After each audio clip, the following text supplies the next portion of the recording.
Hey everyone, my name is Dr. Dolores Tarver. I'm a licensed psychologist here in Georgia, coming to you with your next mental health moment. And today we will be discussing the problem with pre-existing conditions.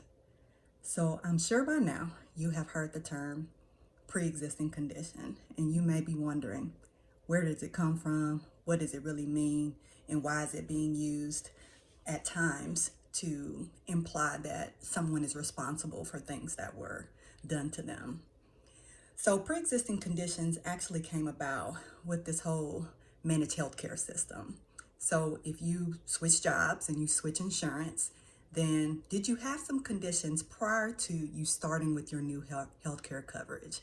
What are some examples of pre-existing conditions? Might be a history of cancer, diabetes, high blood pressure, cholesterol, problems breathing, but it also could be mental health concerns such as anxiety, depression, anorexia, bulimia, bipolar disorder, schizophrenia.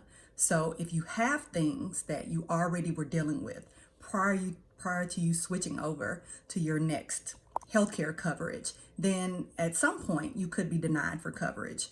Now, ideally, that was changed so that pre-existing conditions would not be a deterrent for coverage. But what ends up happening is the rates of coverage for you are not the same. So you may pay more in your insurance premium, and you may have some difficulty getting the type of things covered that you need for your services. So the coverage may be at 20% as opposed to 80%. So pre-existing conditions can be problematic for a lot of reasons, but why I'm bringing this up is I want to address them in regard to mental health. So what we know is that chronic stress, so the things that we deal with that are ongoing, constant, tend to have a significant impact on not only our physical health, but also our mental health. So now there are situational stressors, things that occur and they might be short-lived. For example, you're stressed out about your academic coursework. You're in school pursuing a degree, or maybe in K through 12, even for our kiddos, and you're stressed out about the school year. But once the school year's over, the stress goes away, right? So that would be an example of time limited, maybe situational stress. Could be transitions that we experience in our lives, problems in our relationship that are not ongoing. But when we talk about those chronic stressors, we're talking about the things that you deal with every day. So what are some examples of that? Racism, not having enough to eat, living in poverty, financial distress, living in areas that have high crime rates, constantly seeing things on the news, such as people being murdered right before your eyes. And these are constant things because they're ongoing, right? So these are the things that are more likely to affect us every day. So how does that translate over into how it may be affecting you in your own life? So let's talk, for example, about if you live in an area where there's more crime, higher crime rate, higher police presence, more people outside making noise throughout the day and the night, right? So what does that translate over into for you? That could mean poor quality sleep.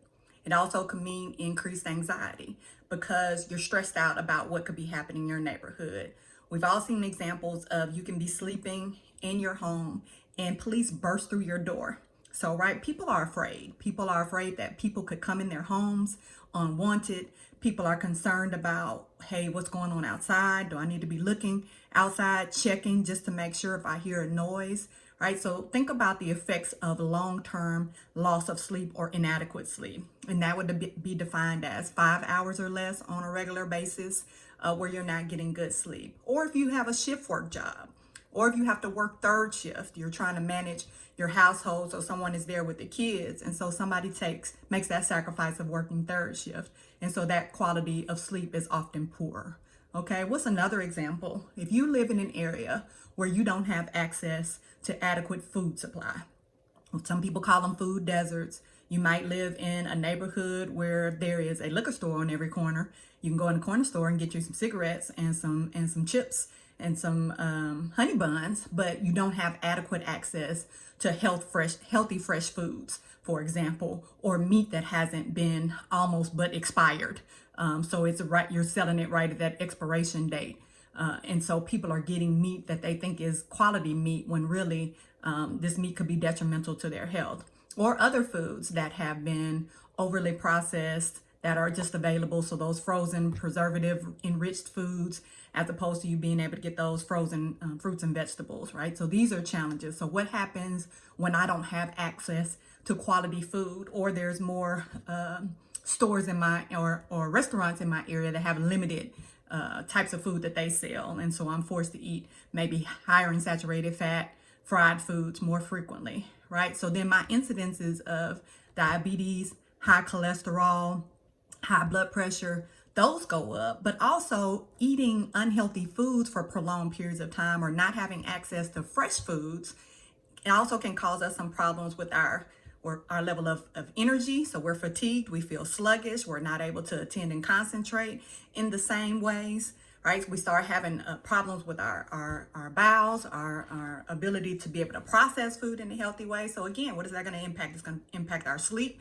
That's going to impact our functioning in terms of am I going to be wanting to get up every day and have the energy to do what I need to do because I don't feel well, right? And we know physical and mental health go together, right? So there's another example of if you don't have insurance, or your insurance premiums are really high and your coverage is not that great, then you're going to be less likely to seek care. Or you may be in an area where there's not good quality care and you're forced to see who may be in your area. They may not be culturally competent.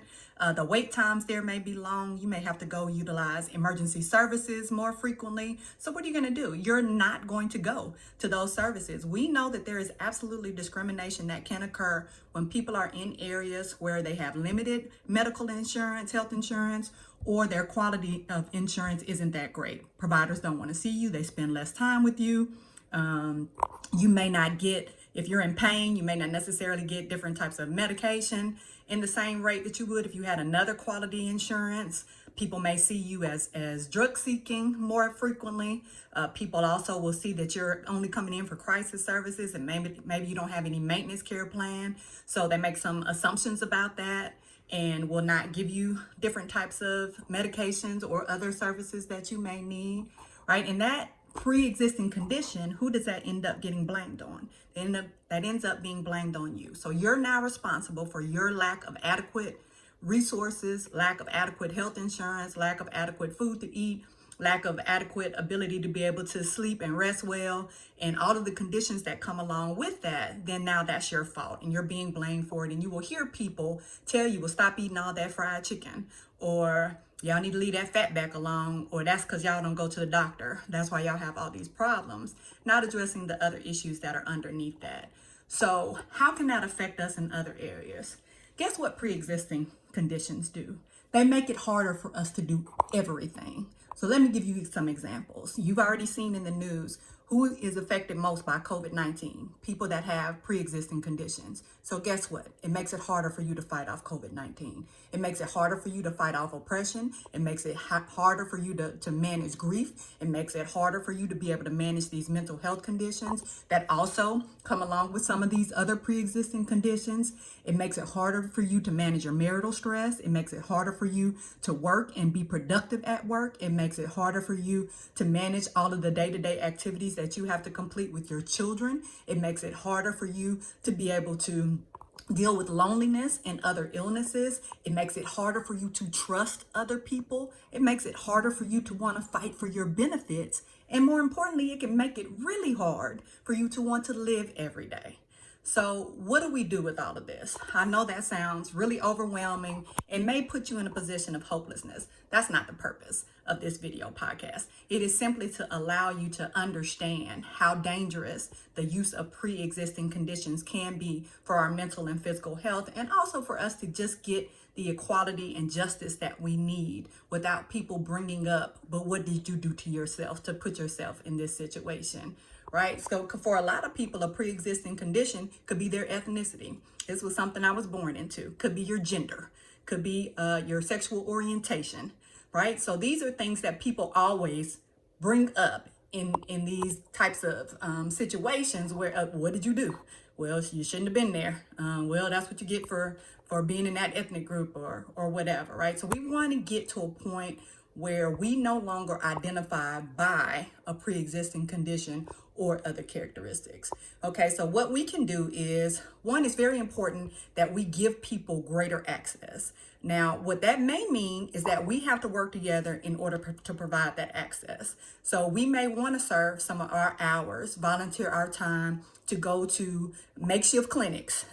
We can utilize churches, we can utilize community centers and other buildings to go in, offer therapy services, psychoeducation, so talking to people about risk factors for mental health, our medical providers doing screening and exams, us providing brochures, or I'm a big proponent of making a resource list for people. Here are places that you can go where you can get good quality care from people, from folks that you can trust. We have to make these relationships and connections with people so that they know that they have a trusting face. We have to be those gatekeepers.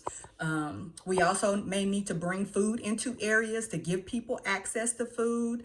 I love when the farmers bring in their fresh foods for people, and we just set up some areas where people can receive these food items. If they cannot afford them, that we're able to donate them, right? So we can work together with our community agencies, our sororities and fraternities, our churches, and set this up in all of our communities. We can adopt neighborhoods, we can adopt certain project areas, we can adopt apartment complexes, right? So everybody can cover those areas where there may be food deserts or lack of transportation, which is a huge issue for people to be able to get where they need to go for services. One of the things that you can do as a person when you have the resources, when you have that insurance, when you have that access to quality care, is go to your doctors. Go to your mental health providers. Get those annual checkups. Get those biannual appointments with your dentist. There are a lot of health problems that we're not even aware affect us in a variety of ways. Dental care is a huge one. If you don't have good dental care, it can affect you having depression, for example. It can also cause problems with memory. So there are a lot of things that not having oral care can affect you in, and we don't talk about this, we don't know this, and that's one of the areas a lot of people will skip, is they don't want to go to the dentist. Not a fun experience sometimes, but if you go regularly, that allows you to be able to not have to have such a negative experience the next time you go. Okay, what are the other things that we need to do? We need to contact our government officials, because what we need to do is make sure that there are not limitations to people accessing care because they have pre-existing conditions. We need to advocate for mental health sessions for every insurance, and that includes if you have a pre-existing history of anorexia, substance abuse, bulimia. Those are things that are frequently not covered by insurance, and that people are guaranteed at least 22 sessions per year of mental health.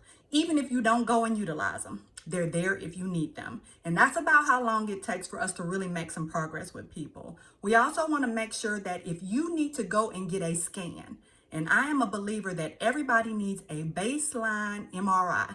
Let's see what you look like at your healthiest. That way, if things come up, we have something to compare it to. A lot of people are denied access to getting scans to even understand what's going on. So people are being treated based on their symptoms, not knowing necessarily what's the root cause. So we want to address that by making sure our providers can get paid, and then also making sure that what people need as determined by their provider is covered and not questioned every time somebody wants to get a procedure done. You have to jump through all of these hoops as a provider, which makes providers not want to seek those extra steps to be able to get that person the care that they need, right?